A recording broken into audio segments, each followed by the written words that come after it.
어제 발생한 신규 확진자는 2,827명으로 집계됐습니다. 위중증 환자는 누적 515명으로 사흘 연속 500명대가 이어졌고 수도권 중환자 병상 가동률은 83.3%로 병상 배정을 기다리는 대기자 수가 900명을 넘었습니다. 코로나19 확산세가 꺾이지 않는 가운데 오늘부터 전국의 유치원을 포함한 초중 고등학교 저학년 전면 등교가 시작됐습니다. 12세에서 17세의 백신 접종률이 저조한 가운데 학교에서의 감염 확산이 우려됩니다. 올해 종합부동산세 납세자는 지난해보다 28만 명 늘어난 94만 7천 명으로 납부세액은 5조 7천억 원으로 나타났습니다. 1세대 1주택자 가운데 납세 대상은 13만 2천 명으로 세액은 2천억 원으로 집계됐습니다. 더불어민주당과 국민의힘이 본격적인 선대위 경쟁에 나섰습니다. 선대위 전권을 넘겨받은 이재명 대선 후보는 오늘이 새로운 민주당의 첫 1일차라고 강조했고 선대위 삼각체제를 구축한 윤석열 후보는 당 최고위를 직접 주재합니다. 대장동 개발 특혜 의혹을 수사하는 검찰이 화천대유 대주주 김만배 씨와 남욱 변호사를 오늘 재판에 넘깁니다. 기소 이후 검찰은 정관계 로비 의혹 규명에 주력해 이르면 이번 주 곽상도 전 의원을 소환할 전망입니다. 지난달 사망한 노태우 전 대통령의 묘지 논란이 장기화하고 있습니다. 통일동산 내부 안치가 여의치 않아 유족들이 인근 국유림 매입 의사를 밝혔지만 산림청은 매각할 수 없다는 입장이어서 논란이 계속되고 있습니다. 시청자 여러분, 안녕하십니까? 뉴스앤 이슈 시작합니다. 코로나19 신규 확진자 수가 엿새 만에 3,000명 아래로 떨어졌습니다. 하지만 수도권에서 신규 환자가 속출하면서 수도권 중환자 병상 가동률은 85%에 육박했습니다. 정부는 오늘 단계적 일상 회복 이후 처음으로 코로나19 위험도 평가 결과를 발표합니다. 취재기자 연결합니다. 개훈이 기자. 네, 개훈입니다. 네, 수도권을 중심으로 신규 확진자가 쏟아지면서 병상 배정을 하루 넘게 기다리는 대기자가 900명을 넘었다고요. 네, 수도권에서만 연일 2,500명 안팎의 코로나19 신규 환자가 쏟아지면서 병상 배정을 하루 넘게 기다리는 대기자 수도 900명을 넘어섰습니다. 이달 단계적 일상회복 전환 당시 0명이던 수도권 병상 배정 대기자 수는 오늘 0시 기준 907명으로 늘었습니다. 전날 804명에서 하루 만에 103명이 증가한 겁니다. 수도권 중환자 병상 가동률도 85%에 육박하고 있습니다. 어제 오후 5시 기준 수도권 중환자 병상 가동률은 83.3%로 전날 대비 1.8%포인트 상승했습니다. 서울이 84.9%를 기록한 가운데 경기와 인천이 81.1%와 83.5%를 보였습니다. 이제 수도권에 남은 중환자 병상은 서울 52개, 경기 51개, 인천 13개 등 총 116개뿐입니다. 전국 중환자 병상 가동률도 69.5%입니다. 이와 관련해 오늘 오전 전해철 중대본 2차장도 이달 들어 주간 위중증 환자가 3주 연속 증가하고 있다며 정부는 병상 확보와 의료 인력 확보에 만전을 기하고 있다고 말했습니다. 이런 가운데 코로나19 신규 환자는 엿새 만에 3,000명 아래로 내려왔습니다. 오늘 0시 기준 코로나19 신규 환자는 2,827명으로 전날보다 293명이 줄었습니다. 하지만 일주일 전인 지난 월요일 2,005명과 비교하면 800명 이상 많은 수치이고 월요일 발표 기준 최다를 기록했던 지난 9월 27일 2,381명과 비교해도 400여 명 많아 최다 기록을 경신했습니다. 코로나19 관련 사망자는 24명이 늘었고 위중증 환자는 2명이 줄었습니다. 네, 개훈이 기자, 이런 가운데 단계적 일상 회복 이후 첫 코로나19 위험도 주간 평가가 오늘 발표된다고요? 네, 정부는 오늘 단계적 일상 회복 이후 처음으로 코로나19 위험도 평가 결과를 발표합니다. 위험도 평가 기준을 발표한 이후 첫 주간 평가 발표입니다. 위험도 평가의 핵심 지표는 중환자실 병상 가동률, 의료 대응 역량 대비 발생 비율, 주간 신규 위중증 환자 수, 60세 이상 확진자 비율, 60세 이상 및 고위험군 추가 접종률 등 5개입니다. 방대본은 이를 종합해 코로나19 위험도를 매우 높음부터 매우 낮음까지 5단계로 나눠 평가합니다.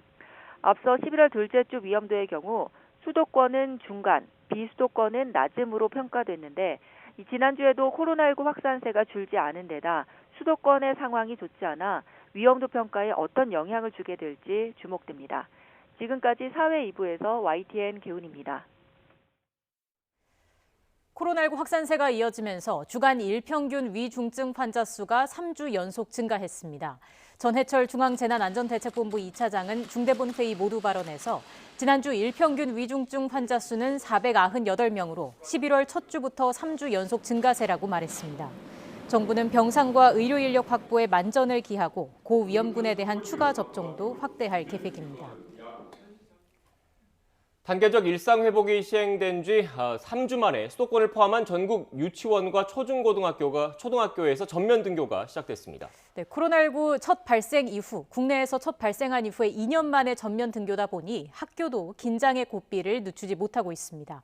현장에 나가 있는 취재기자 연결합니다. 엄윤주 기자. 네, 서울 자밀초등학교에 나와 있습니다. 네, 지금은 수업이 한창 진행되고 있죠. 네, 저는 지금 과학실에 나와 있습니다. 지금은 6학년 학생들의 수업이 한창인데요. 이번 수업은 운동 전후로 자신의 신체 내부에 있는 맥박과 혈액이 얼마나 잘 흐르고 있는지 그 변화에 대해서 학생들이 직접 측정해보는 수업으로 이뤄지고 있습니다. 그간 원격 수업을 통해서 모니터로만 학생들을 봤던 선생님도 이제는 학생들의 눈을 일일이 마주치면서 질문을 하고 또 호응을 유도하고 있는데요. 이 학교의 경우에 그간 초등학교 1, 2학년을 제외한 학년에서는 두 그룹으로 나눠 전체 학생의 3분의 2 정도만 등교를 허용했습니다. 이 때문에 같은 반이더라도 다른 그룹에 속해 있는 친구들은 오늘이 사실상 첫 만남이라고 합니다. 이렇게 오늘부터 수도권을 포함해 전국의 유치원과 초중고등학교에서 전면 등교가 시작됐습니다. 아무래도 교육 부문에선 18일 치러진 수능 방역과 학교 현장의 준비를 위해 3주 늦게 단계적 일상회복 체제로 들어간 건데요. 그간 코로나19로 학교에 가지 않으면서 학습 능력과 사회성 등 교육과 보육 측면에서 더 이상 일상회복을 미루기 어렵다고 판단한 데 따른 겁니다. 다만 이곳과 같은 과밀, 과대학교는 시차 등교나 원격 수업을 병행할 수 있도록 자율성을 부과했습니다. 교육부도 방역지침 개정을 통해 전면 등교를 준비해왔습니다.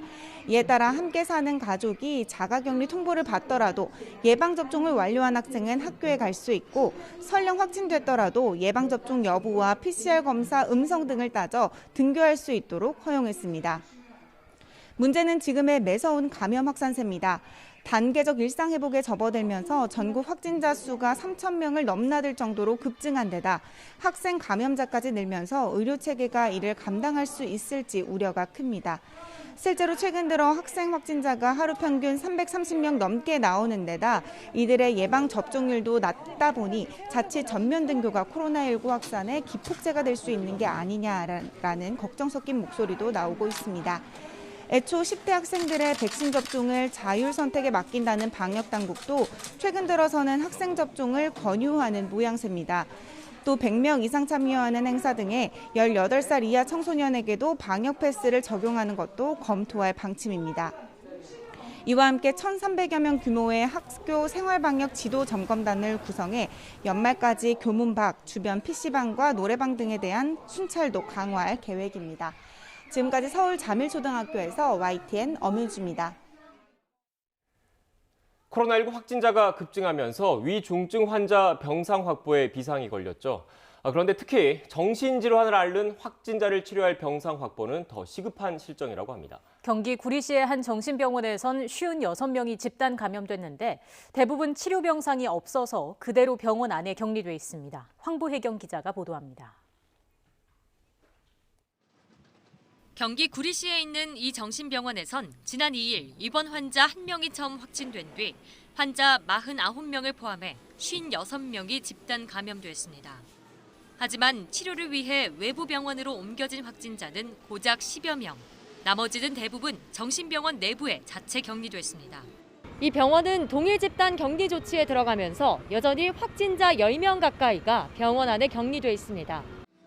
정신병원 특성상 환자 통제가 어려워 감염이 전파되기 쉬운 만큼 코로나19 치료가 가능한 병원으로 서둘러 분산 이송해야 합니다.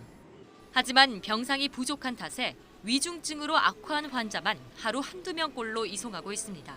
확진자랑 같은 층에 계셨고 그러면서 이제 저희 아버지도 확진이 계셨는데 인지 능력도 떨어지고 아프시다고 해도 제대로 그거를 표현을 잘 못하시다 보니까 보건소 쪽에서는 지금 병실이 없다라고.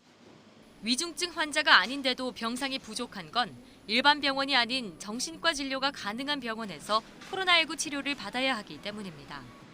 하지만 이들이 입원할 수 있는 공공병원은 국립정신건강센터와 의정부 의료원, 청주의료원 등 전국을 통틀어 3곳뿐. 이마저도 최근 급증한 집단 감염으로 인해 117개 병상이 거의 다 찬 상태입니다. 병상은 힘이 돌아오고 있죠. 밀접 접촉자보다는 확진자 병상이 기묘해서 지금은 이제 전환 과정 중에 있고요. 정부가 지정한 감염병 전담병원 가운데 정신과 진료가 가능한 곳으로 옮기려 해도 손이 많이 가는 환자들이란 이유로 받지 않으려 하는 경우가 많습니다. 환자 수용을 계속 거부하다 상태가 심하게 악화한 뒤에야 겨우 입원시켜준다는 겁니다. 확진이 되고 나서 수차례 이송을 요청을 해도 호흡 곤란까지 가야 겨우 이송을 해주시더라고요. 환자분들 열이 나면 상황에 맞춰서 해열제를 주는 거, 그거 말고는 계속 모니터를 하는 방법밖에 없어요. 이런 문제를 해결하고자 보건복지부는 정신질환을 앓는 확진자를 위한 전담병상을 더 늘릴 계획입니다.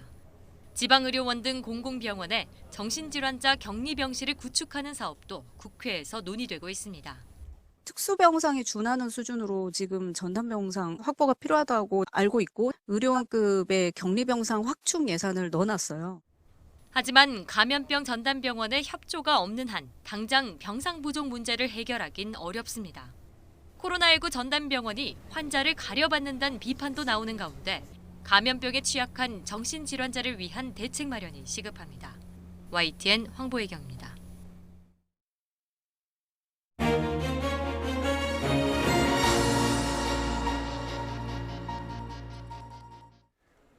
어제 국민과의 대화에 나선 문재인 대통령. 코로나 상황 속에서 국정과제 해결에 대한 의지를 드러냈습니다. 남은 6개월 임기 동안 청와대가 어떤 보관을 갖고 여러 과제들을 풀어나갈지 직접 들어보겠습니다. 박수현 청와대 국민소통수석 스튜디오에 모셨습니다. 어서 오십시오. 네, 안녕하십니까? 네, 수석님 간만에 뵙는 것 같습니다. 네.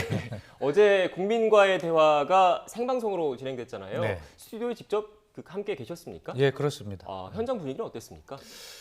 이게 그 스튜디오에 나와 있는 그 현장 참여 패널들도 처음에는 긴장하신 것 같고요. 네. 또 대통령께서도 처음에는 좀 목소리도 잠기신 듯 긴장한 모습이 첫 질문에는 좀 보였었는데 나중에 시작이 되면서 서로 굉장히 그 재미있고 유쾌한 분위기 속에서 많은 질문들이 양산이 됐습니다. 저희가 한 20개 정도 질문이 나올 거라고 저는 예측을 했는데 어제 한 30개 정도 질문이 나와가지고요. 예측이 빗나간 겁니까? 그렇습니다. 네.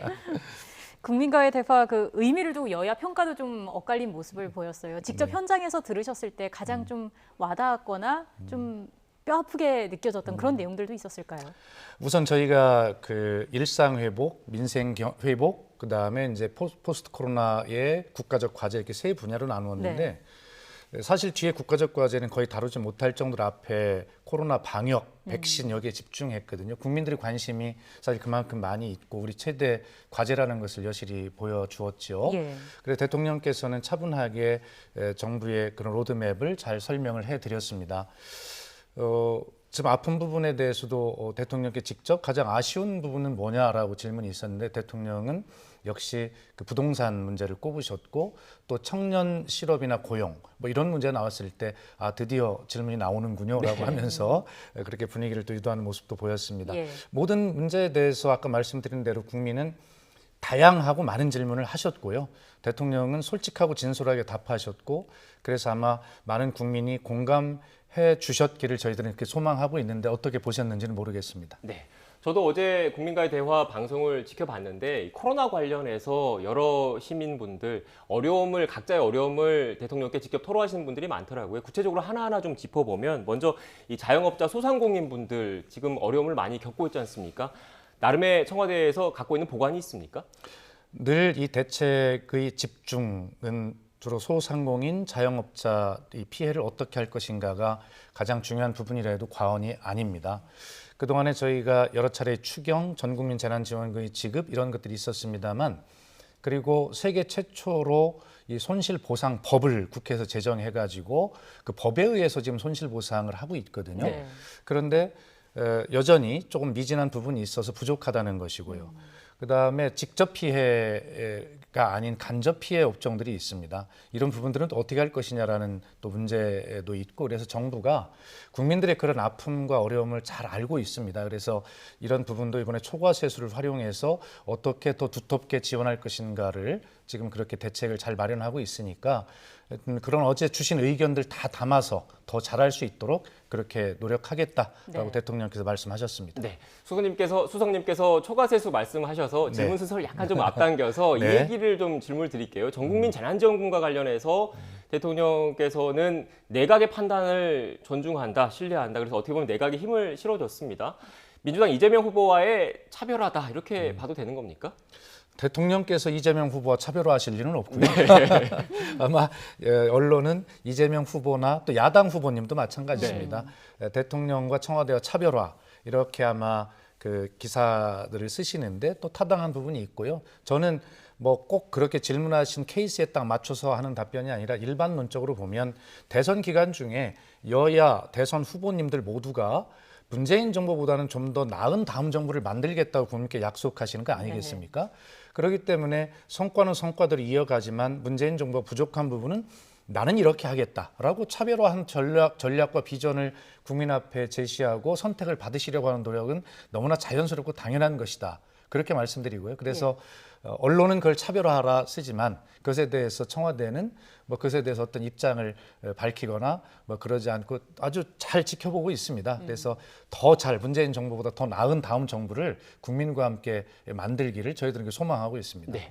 수석님께서 워낙 국정 현안 전반에 대해서 잘 파악하고 계셔서 제가 추가로 질문 하나 더 드려도 될까요? 네. 일단 그 전국민 재난지원금과 관련해서 민주당 이재명 후보가 얼마 전에 고집하지 않겠다라고 하면서 사실상 철회를 했지 않습니까? 그런데 일각에서는 그 문재인 대통령의 이런 국민과의 대화를 앞두고 관련된 질문이 뭐 나올 것으로 예상이 되니까 네. 그 청와대와 뭐 사전에 물밑 조율이 좀 있었던 것 아니냐, 그 문재인 대통령의 입장을 좀 고려해서 철회한 것 아니냐 이런 분석도 나오던데 사실입니까? 우리 앵커께서 역시 많은 기자님들의 질문과 똑같은 시각으로 질문을 저를 곤란하게 하는 질문을 하셨는데 국민과의 대화를 앞두고 그런 어떤 조율을 했다는 것은 사실이 아니고요. 다만 그 이재명 후보님께서 초과세수 활용 방안에 관한 정부의 설명을 잘 들으셨을 것이고 그 결과 보니까 김부겸 총리가 이미 처음에 이야기했듯이 그렇게 지금 손실보상과 그다음에 간접 피해 지원 이런 부분들, 그다음에 국가부채 상환 이렇게 하다 보면 여당과 이재명 후보님께서 말씀하시는 그런 정도의 전국민 재난지원금을 할 여력은 없다. 이런 취지로 답변을 이미 하셨지 않습니까? 네. 그 사실이기 때문에 정부 행정부를 이끌고 있는 행정부의 수반이신 대통령께서 그런 내각의 설명과 다른 어떤 결을 가질 수는 없지요. 그리고 아마 이재명 후보께서 그러한 정부의 설명을 잘 듣고 충분히 여력이 이렇게 되는구나, 또 다른 곳에 먼저 쓸 곳이 있구나라고 충분히 이해를 하셨고 본인의 선택과 결단으로 그렇게 본인의 입장을 좀 변경하는 것으로 정리를 해주신 것으로 그렇게 알고 있습니다. 네. 얘기가 나온 김에 경제 분야를 먼저 다뤄봤고요. 다시 코로나 관련해서 좀 질문을 드리겠습니다. 돌파 감염이 된 이후에 정부의 지침이나 매뉴얼이 좀 부족하다, 없다 이런 지적에 대해서는 3차 접종까지 이루어지면 돌파 감염이 없다라는 입장을 이야기를 했는데 좀 기대를 해봐도 괜찮겠습니까? 그렇습니다. 그것은 저희만이 아니라 저희보다 앞서 있는 다른 나라들도 좀 유일한, 그리고 방법이 그 추가 접종률을 빨리 올리는 것이다 이렇게 이야기하고 있고 모든 전문가들도 그것이 가장 좋은 대안이다 이야기하고 있거든요. 그래서 저희들이 백신 접종은 좀 다른 나라들보다 늦게 시작한 측면이 있지만 정말 빠른 속도로 따라잡아서 지금은 세계 최고 수준의 백신 접종률을 자랑하고 있고 소위 부스터샷이라고 불리는 3차 추가 접종도 지금 빠른 속도로 진행하고 있거든요.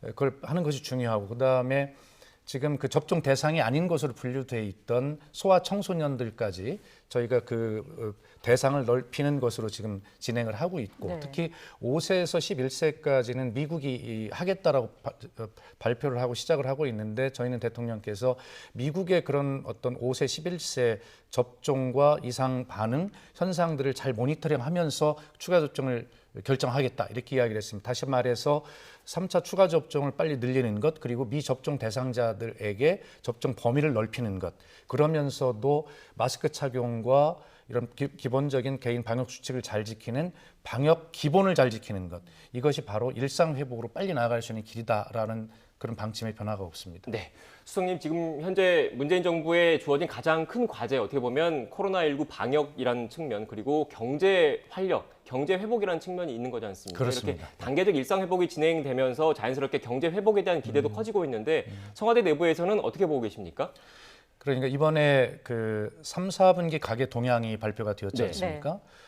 아마 수치로 역대 최고입니다. 그래서 8.0%가 증가를 했고 2006년 이후에 최고이고요.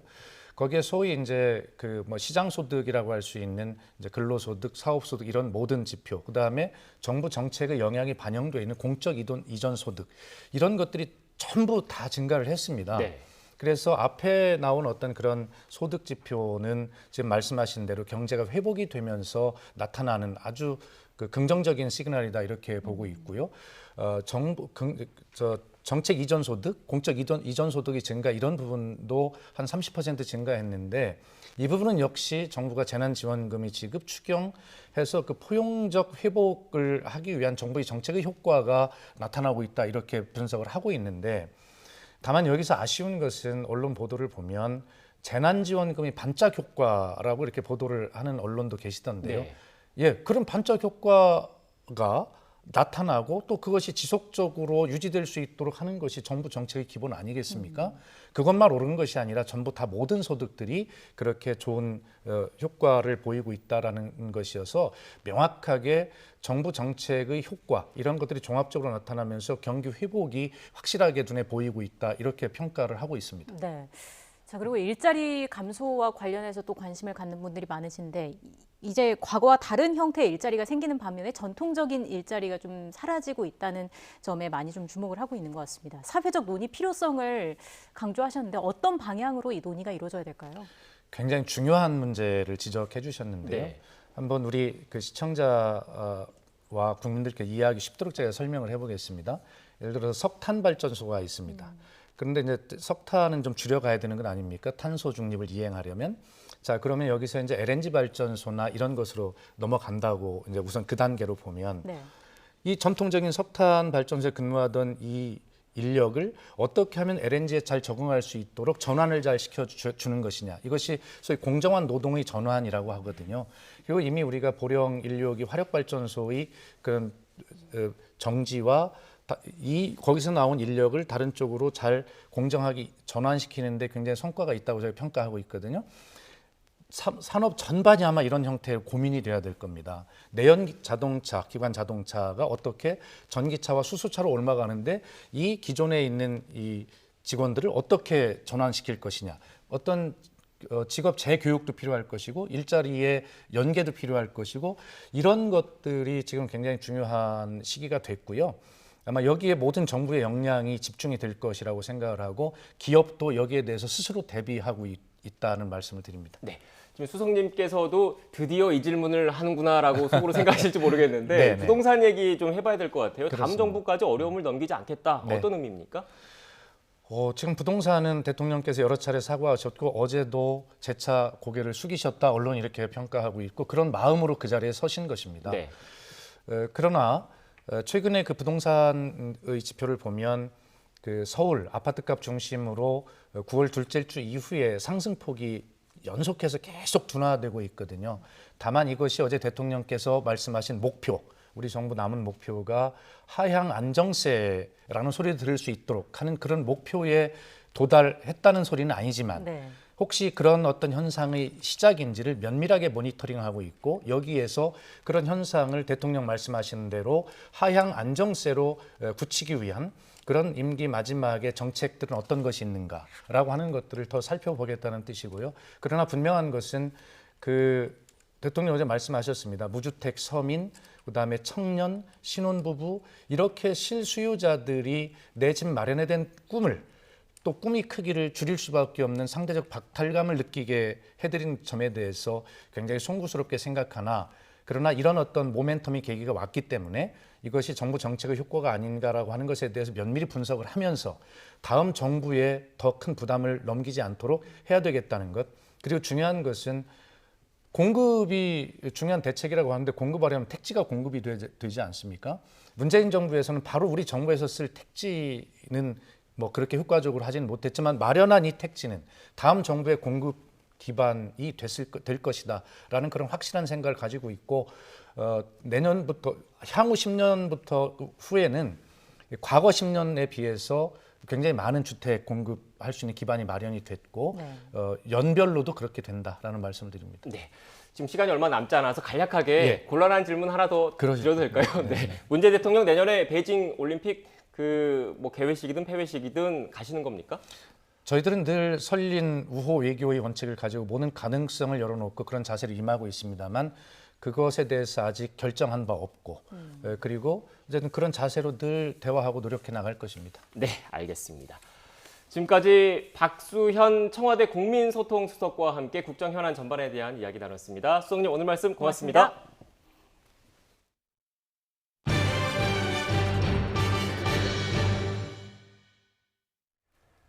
내년 대선 표심을 잡기 위한 더불어민주당과 국민의힘의 선대위 경쟁이 가열되고 있습니다. 모든 권한을 넘겨받은 이재명 후보는 오늘이 새로운 민주당 1일차라며 쇄신을 강조했고 선대위 삼각체제를 구축한 윤석열 후보는 당 최고위원회의를 처음으로 주도합니다. 취재기자 연결합니다. 김승환 기자. 네, 국회입니다. 네, 먼저 민주당 이재명 후보 오늘 아침 선거대책위원회를 주재했죠. 네, 당의 전권을 위임받은 이재명 후보 전국민 선거대책위원회라는 이름으로 오늘 아침 첫 회의를 열었습니다. 매주 월요일 콘셉트를 정한 선대위 회의를 열 방침인데 오늘 회의 화두는 청년이었습니다. 당 지도부 없이 사회자와 청년 4명만 참석했는데 이 후보는 먼저 오늘이 새로운 민주당 1일차라고 생각한다며 쇄신을 강조했습니다. 이 후보는 어제 충남 논산의 시장에서 만난 사람들에 대해서 얘기를 하다가 목이 메어서 말을 잠시 잇지 못하게 됐는데요. 함께 들어보시죠. 저를 끌어안고 우시는 분도 계셨습니다. 없는 사람, 가난한 사람 좀 살 수 있게 해달라.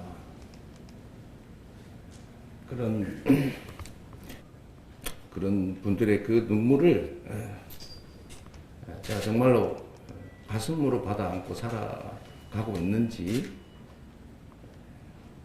그런 생각이 들었습니다. 이 후보는 오늘 회의에서 대장동 의혹과 관련한 지적에 대해서 본인이 책임이 없다고 말하는 것 자체가 잘못임을 인정한다면서 그 자체도 본인 책임이라고 고개를 숙였습니다. 이재명 후보가 SNS를 통해서 조속히 쇄신 방안을 만들어서 집행하겠다는 의지를 내보인 만큼 기존의 당 중심 메머드급 선대위에서 탈피해서 기민한 대응이 가능하도록 틀을 바꾸는 것뿐 아니라 외연을 확장하는 형태로 선대위를 꾸릴 것으로 예상됩니다. 네, 이번엔 국민의힘으로 가보겠습니다. 윤석열 후보가 오늘 당 최고위원회를 주도한다고요? 네, 평소보다 2시간 정도 늦게 잠시 뒤에 국민의힘 최고위원회의가 열립니다. 윤 후보가 회의에 참석한 것은 이번이 2번째인데 지난번에는 후보 확정 인사 차원이었고 오늘은 첫 발언을 통해서 회의를 주도합니다.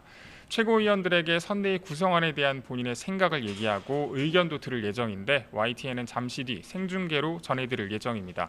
앞서 윤 후보는 이른바 3김 선대위 인선을 공식화했습니다. 김종인 총괄 선대위원장을 필두로 김병준 전 자유한국당 비대위원장을 상임 선대위원장에 김한길 전 민주당 대표를 후보직 속의 새시대 준비위원장직에 앉히기로 했는데요. 중도층을 껴안을 수 있는 인선이라는 평가도 나오지만 올드보이들의 귀환이라는 반론도 존재합니다. 이에 따라 윤 후보는 공동선대위원장직에 원외 외부 전문가 등 새로운 인물을 영입하는 데 공을 들이고 있는 것으로 알려졌습니다. 윤 후보 측은 조만간 추가 발표를 통해서 나머지 선대위 구성에도 박차를 가할 것으로 보입니다. 이런 가운데 윤 후보는 내일 서울 여의도에 있는 식당에서 원희룡 전 제주지사와 최재형 전 감사원장을 비롯한 경선 후보 7명과 오찬을 합니다. 원팀 정신으로 화합하기 위한 취지라지만 경선에서 2, 3위를 했던 홍준표 의원과 유승민 전 의원은 참석 의사를 전달하지 않았습니다. 자, 그리고 오늘 여야 대선 주자들이 고 김영삼 전 대통령 서거 6주기 추모식에 일제히 참석하죠. 네, 오늘 오후 2시 국립서울현충원에서 김영삼 대통령 서거 6주기 추모식이 열리는데 이 자리에 민주당 이재명 후보와 국민의힘 윤석열 후보, 정의당 심상정, 국민의당 안철수, 새로운 물결 김동연 후보까지 여야 대선 주자 5명이 전부 참석합니다. 지난 18일 언론사 포럼에서도 김동연 후보를 뺀 나머지 4명이 참석했지만 연사로 나섰을 뿐 서로 대화를 하진 않았는데 오늘 추모식에서 어떤 대화를 하게 될지에도 관심이 쏠립니다.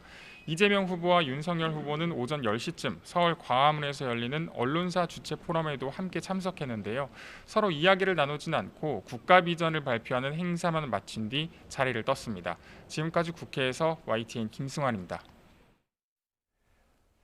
여한구 통상교섭본부장은 지난 19일 11년 만에 열린 한미 통상장관 회담에서 우리 측의 통상 현안 해결을 위해서 미국의 적극적인 노력을 촉구했다고 오늘 오전 브리핑을 열어서 설명했습니다. 여 본부장은 특히 미국 의회의 전기차 인센티브 지원 법안이 외국 기업의 차별 소지가 있다는 점을 지적했다고 밝혔습니다. 우리 측은 또 최근 미국 정부가 우리 기업의 반도체 자료를 요구한 데 대해서도 우려를 전하고 이런 조치가 없기를 바란다고 강조했습니다. 이달 들어 지난 20일까지 수출 금액이 지난해 같은 기간보다 30% 가까이 늘었습니다. 관세청은 지난 1일부터 20일까지 수출액을 집계한 결과 399억 달러로 지난해 동기 대비 27.6% 증가했다고 발표했습니다. 조업 일수를 고려한 일평균 수출액은 23.7% 증가했습니다. 수입액은 국제유가 상승 등으로 지난해 동기 대비 41.9% 증가한 398억 달러로 집계됐습니다. 무역 수지는 7,300만 달러 흑자지만 흑자 폭은 1년 전보다 대폭 감소했습니다. 지난해 같은 기간의 무역 수지는 32억 1,100만 달러 흑자였습니다. 올해 위스키 수입 규모가 70% 넘게 늘어난 것으로 나타났습니다. 관세청과 주류 업계에 따르면 올해 10월까지 위스키 수입액은 9,321만 달러로 지난해 같은 기간보다 73.1% 급증했습니다. 위스키 수입액이 증가한 것은 지난 2014년 이후 7년 만입니다. 이에 대해 주류업계는 코로나19 영향으로 집에서 혼자 술을 마시는 경우가 늘면서 위스키 소비가 많아졌다고 설명했습니다. 네, 지난달 26일 13대 대통령을 지낸 노태우 씨가 향년 89세로 숨졌죠. 네, 이후 영결식을 치르고 화장까지 마친 뒤 유해를 경기도 파주시 검단사로 임시로 안치했는데요. 유족들은 통일동산 부근에 안장하겠다며 구규림 등을 매입하려 했지만 산림청이 난색을 보여 논란이 이어지고 있습니다. 자세한 소식 현장에 나가 있는 취재기자 연결해서 들어보겠습니다. 김철희 기자. 네, 경기 파주시 검단사에 나와 있습니다. 네, 고 노태우 씨의 유해 아직 그곳에 임시로 안치돼 있는 거죠? 그렇습니다. 제가 나와 있는 검단사는 너머로 한강과 임진강이 보이고 그 너머로 북녘땅도 보이는 곳입니다. 이 때문에 실향민들이 맞은편 오두산 통일전망대와 함께 고향에 대한 그리움을 달래려 자주 찾는 곳이기도 한데요. 현재 이곳에 고 노태우 씨의 유해가 안치돼 있습니다. 하지만 이곳은 임시로 머무는 곳이고요. 고인이 유언으로 남북 통일을 다음 세대가 이루길 바란다는 말을 남긴 만큼 유족들은 통일동산 부근에 장지를 마련하기를 희망해 왔습니다. 하지만 통일동산 내부 안치가 여의치 않았고 이후 인근 구규림 991제곱미터 300평 정도를 매입하겠다는 뜻을 밝혔습니다. 이에 대해 산림청이 구규림을 개인에게 매각할 만한 법적 근거가 없다며 결정을 미루면서 사태가 길어지고 있습니다. 해당 장소는 산림청이 관리하는 보전산지로 전해졌는데요. 보전산지는 군사시설이나 도로 같은 공용시설 설치 등 특별한 경우를 제외하면 다른 용도로 사용할 수 없게 돼 있어 매각할 수 없다는 겁니다. 또 보전산지가 아니라고 해도 법적으로 검토할 게 워낙 많아 당장 가능 여부를 답하기 어렵다는 이유를 밝히기도 했습니다. 이처럼 사태가 쉽게 해결되지 않을 것으로 보이면서 고 노태우 씨 유족 측도 대체 부지를 찾아야 하는 게 아니냐는 지적도 나옵니다. 네, 현충원에 안장하는 방안이 논의되기도 했는데 가능성이 있는 겁니까?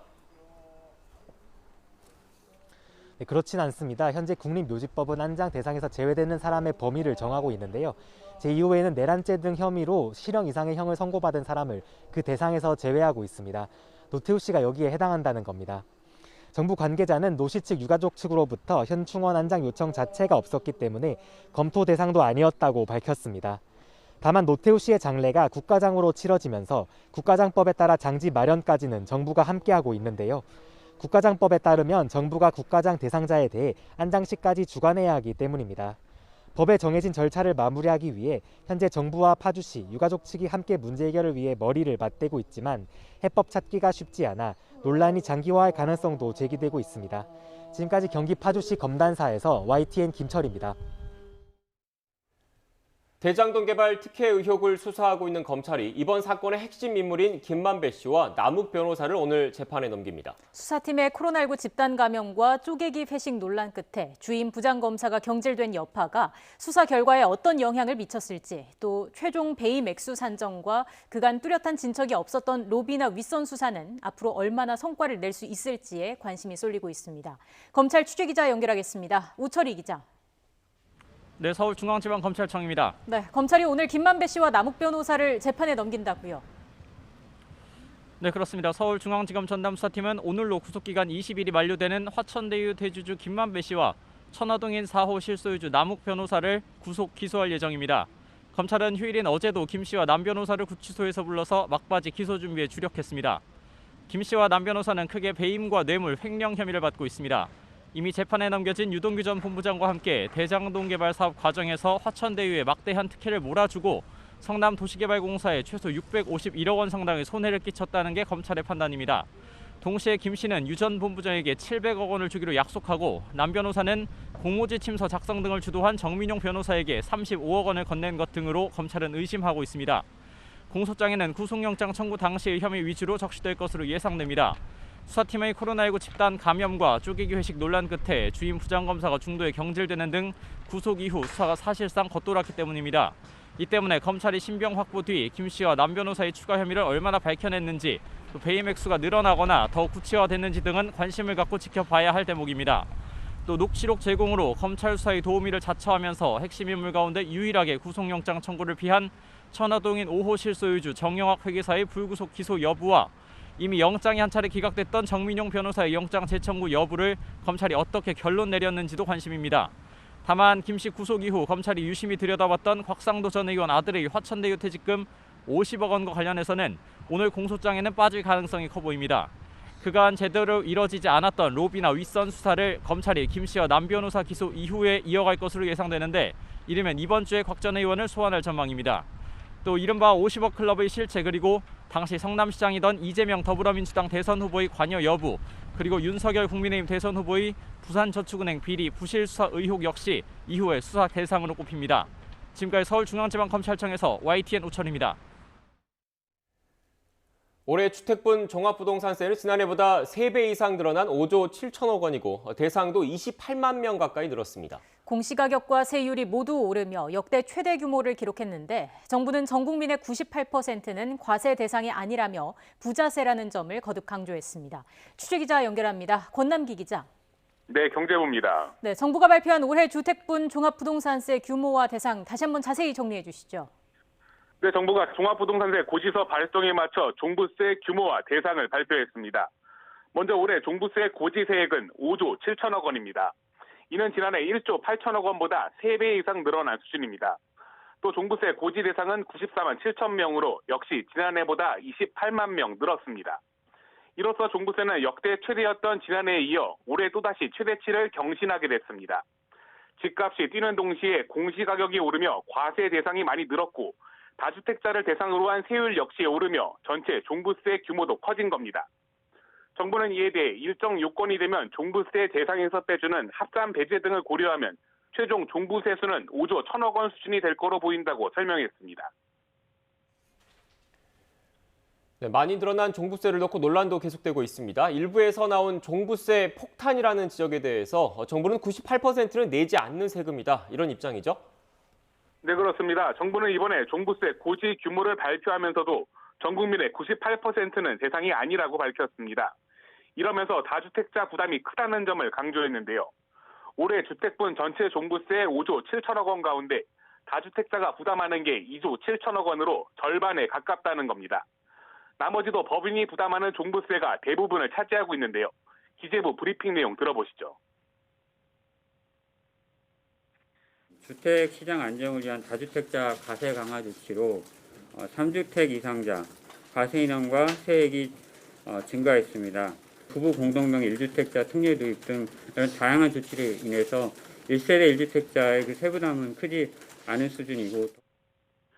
네, 다만 1세대 1주택자도 종부세 전체 부담은 지난해보다 800억 원 가까이 늘었고 인원도 12만 명에서 13만 2천 명으로 늘었습니다. 종부세 고지서는 홈택스에선 오늘부터 확인할 수 있고 우편은 오는 24일에서 25일쯤 받아볼 수 있습니다. 납부는 다음 달 15일까지입니다. 지금까지 경제부에서 전해드렸습니다. 2030 MZ세대가 가장 선호하는 미래 재테크 수단은 부동산이라는 설문조사 결과가 나왔습니다. 전국경제인연합회는 2030 세대 남녀 700명을 대상으로 한 설문조사에서 응답자의 36.1%가 향후 자산 증식을 위해서 가장 필요한 재테크 수단으로 부동산을 꼽았다고 밝혔습니다. 이어 주식이 32.4%, 가상자산 13%, 예적금은 8% 순이었습니다. 기온이 하강하고 있는 가운데 부산과 울산을 비롯한 영남 동부 내륙과 동해 삼척 등 강원 남부 동해안에 한파주의보가 발표됐습니다. 한파주의보 발효 시각은 오늘 밤 9시입니다. 기상청은 북서쪽에서 영하 40도에 달하는 강한 한기가 남하하면서 오늘 오후부터 찬바람이 강해지고 내일은 서울이 영하 3도 등 내륙의 아침 기온이 영하로 떨어지며 초겨울 추위가 찾아오겠다고 밝혔습니다. 특히 한파특보 지역은 의성과 안동이 영하 3도, 부산 3도 등 오늘보다 10도 이상 기온이 떨어지겠다며 건강관리에 대한 각별한 주의를 당부했습니다. 방탄소년단 BTS가 미국의 3대 음악상 가운데 하나인 아메리칸 뮤직 어워즈에서 페이보릿 팝 듀오 그룹상을 받았습니다. BTS가 이 상을 받은 것은 지난 2019년 이후 3년 연속입니다. BTS는 4년 연속 AMA 무대에 올라 영광이라며 한국의 작은 그룹에서 여기까지 온 것은 모두 팬덤, 아미 덕분이라며 수상 소감을 전했습니다. BTS는 수상에 앞서 밴드 콜드플레이와 협업한 곡인 마이 유니버스 무대를 선보였습니다. BTS는 오늘 시상식에서 대상에 해당하는 올해의 아티스트에 아시아 가수 최초로 후보에 올라 이 부문 결과도 기대되고 있습니다. 실종설이 제기됐던 중국 테니스 스타 펑수아이가 국제올림픽위원회를 통해 직접 자신의 안전을 확인했습니다. IOC는 성명을 통해 토마스 바흐 IOC 위원장이 현지 시각 21일 펑수아이와 영상통화를 했다고 밝혔습니다.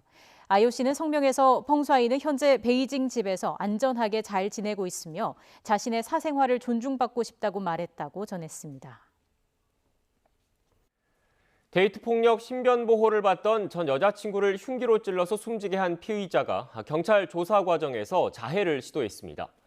경찰은 전 여자친구를 살해한 혐의를 받는 30대 남성 A씨가 어젯밤 11시쯤 조사를 받던 도중 혀를 깨물어서 극단적인 시도를 했다고 밝혔습니다. 경찰은 A씨가 입에서 피를 흘리고 쓰러지자 119에 신고했고 부상 정도는 가벼운 것으로 알려졌습니다. 스토킹과 협박에 시달리던 여성이 경찰의 신변 보호를 요청했지만 결국 살해당한 사건이 발생했죠. 스토킹 처벌법 잠정 조치에 따라서 경찰이 가해자를 유치장에 가두는 강제 조치를 적용했어야 했다, 이런 목소리가 높습니다. 정현우 기자입니다. 지난 19일 서울 중구 저동 오피스텔에서 30대 여성이 전 애인이 휘두른 흉기에 찔려 숨졌습니다. 헤어진 전 애인의 스토킹에 시달리고 있다고 이달 초 경찰에 신고해 신변보호 대상으로 등록됐던 여성입니다. 하지만 전 애인인 35살 남성 A씨는 별다른 제지 없이 집까지 찾아와 여성을 살해했습니다. 어떻게 이런 일이 가능했을까? 경찰은 스토킹 처벌법 잠정 조치에 따라 A씨에게 피해 여성 100m 이내로 접근이나 연락 등을 못하게 했습니다. 하지만 A씨에 대한 유치장이나 구치소 유치와 같은 강제 분리 조치를 법원에 신청하진 않았습니다. 100m 이내 접근 금지하고 통신 매체 이용하지 말아라는 거하고 그다음에 서면 경고 이렇게 세 가지가 내려왔어요. 그래서 그대로 우리가 이제 그 남자친구한테도 경고를 해주고. 살해 위협이 종종 있던 것으로 전해졌는데도 A씨를 강제로 분리하지 않은 것에 대해 경찰 판단이 미흡했다는 지적이 나옵니다. A씨처럼 공격성이 강한 스토킹 가해자의 경우 경찰이 피해자 신고 내용을 토대로 심리 전문가의 판단을 거쳐 적극적으로 유치장 입감 등을 법원에 신청했어야 했단 겁니다. 전자발찌 등을 가해자에게 부착해야 한다는 목소리도 나옵니다. 그래서 그 유치를 통해서 경각심 또는 잘못된 생각에 대한 교정, 이런 것 등을 할 필요가 있었던 것인데 구두로만 사실상 경고하는 식의 잠정 조치를 한 것이 가장 큰 이제 문제였던 거죠. 스토킹을 심각한 범죄로 인식하는 시민도 늘면서 신고 건수도 늘어나는 가운데 벌어진 신변보호 대상자에 대한 강력 사건. 이를 계기로 정부와 국회가 내놓은 스토킹 범죄 관련 보안 입법안에 스토킹 가해자를 분리할 강력한 방안이 포함될 수 있을지 주목됩니다. YTN 정윤우입니다. 국민의힘 윤석열 대선 후보가 후보 확정 이후 처음으로 최고위원회의를 주도합니다. 현장으로 가보겠습니다. 김영삼 대통령께서 권위주의 시대를 마감하고 문민의 시대, 민주화의 새 시대를 여셨습니다. 여기 뒤에도 아마 적혀 있지만 이게 원래는 이제 링컨 대통령이 모든 국민을 잠시 속일 수 있고 또 일부 국민을 영원히 속일 수는 있지만 모든 국민을 영원히 속일 수 없다는 좀 약간 길죠. 이거를 이제 우리 김영삼 대통령께서는 짧게 잠시 속일 수 있지만 영원히 속일 수는 없다는 이런 아주 간단 명료한 말로서 그 말씀을 남기셨는데 저는 이 말씀이 우리 이 시대를 살아가는 대한민국 모든 분들에게 아주 의미 있는 메시지를 던지고 있는 것이라고 생각을 합니다. 국민을 속인 사람들, 또 앞으로도 국민을 이 기만과 공작으로서 또 선동으로서 세뇌로서 속이려고 하는 그런 사람들, 또 국민 재산을 빼앗아서 이것이 아주 성공적인 계획이었다고 이렇게 국민을 속이면서 배를 불린 사람들, 대장동 게이트 주범, 이런 사람들은 지금도 자기 잘못을 숨기고 국민을 속이고 있습니다.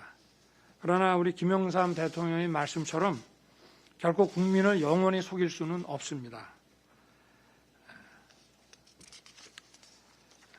그리고 이 선대위에 대해서 이제 관심들이 많으실 텐데 거기에 대해서 크게 지금 몇 가지 이제 방향을 이제 생각을 했습니다. 첫째는 이제 제가 11월 7일, 11월 8일 그 의총에서 최고회의와 의총에서 말씀 올린 대로 당 중심의 선대위를 구성을 해야 된다는 것이고요. 그래서 경륜 있는 당의 그 원로 그리고 또 당내 유능한 청장년의 인재들을 전부 모아서 당이 하나의 힘으로서 힘을 합쳐서 나가는 그런 선대위를 생각하고 있습니다. 그리고 두 번째는 국민과 함께하는 선대위입니다. 우리 국민 모두가 이 대통령 선거라는 이 캠페인의 주인공이 돼야 합니다. 또 정권 교체 이후에도 안정적 국정 운영까지 고려한 그런 선대위 구성이 되어야 하고 선대위 구성 자체가 국민 통합의 과정이 돼야 한다. 이렇게 생각하고 있습니다. 또한 정권 교체의 열망은 같지만 아직 우리 당과 함께하기를 조금 주저하는 분들이 계십니다. 그래서 그분들을 모두 정권 교체의 전선으로 함께하는 그런 선대위를 또 우리가 만들어내야 한다고 생각합니다. 그래서 여기는 우리 당 선대위와 좀 별도로 후보 직속으로 김한길 위원장님이 좀 맡으실 새시대 준비위원회라는 것을 두고 한번 이 정권 교체에 동참하는 분들을 또 이분들과 함께 우리 선거 운동을 해보려고 하는데 이 새시대 준비위원회가 어느 정도 규모가 될지 아무래도 뭐 우리 당 선대위보다야 훨씬 규모가 작겠습니다만은 하여튼 이 구성과 그 활동 상황에 대해서는 정기적으로 우리 최고회의에 여러분들과 함께 공유해 나가도록 이렇게 하겠습니다.